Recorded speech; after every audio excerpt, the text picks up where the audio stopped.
అందరికీ నమస్కారం. నేను ఇవాళ పొద్దున్నే నిద్ర లేవగానే ఒక వీడియో చూసుకుని నవ్వుకున్నాను. నేను నిన్న మోహన్ బాబు గారి ఫంక్షన్కి వెళ్ళేటప్పుడు లేట్ అయిందని కొంచెం హడావుడిగా వెళ్తున్నాను. అంతలోకే దయాన్ని ఎదురయ్యాడు. ఏదో పిచ్చపాటి మాట్లాడుకున్న తర్వాత రాన్న ఫోటో తీసుకుందాం అంటే వద్దండి ఫోటో వద్దాం అని చెప్పేసి నేను చకచక లోపలికి వెళ్ళిపోయాను. అది చాలా మంది మిత్రులు కొంచెం అపార్థం చేసుకున్నట్టున్నారు.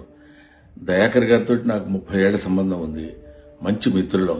నేనంటే ఎంతో అభిమానంగా ప్రేమగా చూస్తుంటారు. మేము కూడా ఎంతో మాట్లాడుకుంటాం. ఫ్యామిలీ ఫ్రెండ్స్లా ఉంటాం.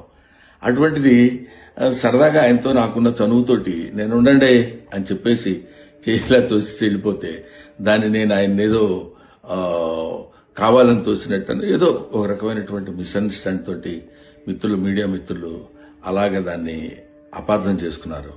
అలాంటిది కాదు. ఆ తర్వాత కూడా ఫంక్షన్లో నేను ఆయన చాలాసేపు మాట్లాడుకున్నాం. అంతకుముందు మాట్లాడుకున్నాం.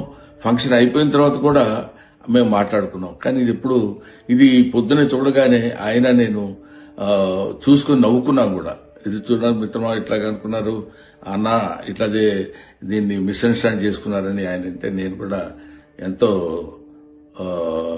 అయ్యో ఇదేంటి ఇలా జరిగిందని ఆయన్ని ఎక్కడ అపార్థం చేసుకుంటారో అని అలాంటిది కాదు అని చెప్పడానికి క్లారిటీ ఇవ్వడానికి మాత్రం మీ అందరికీ ఫోన్ చేసి చెప్తున్నాను.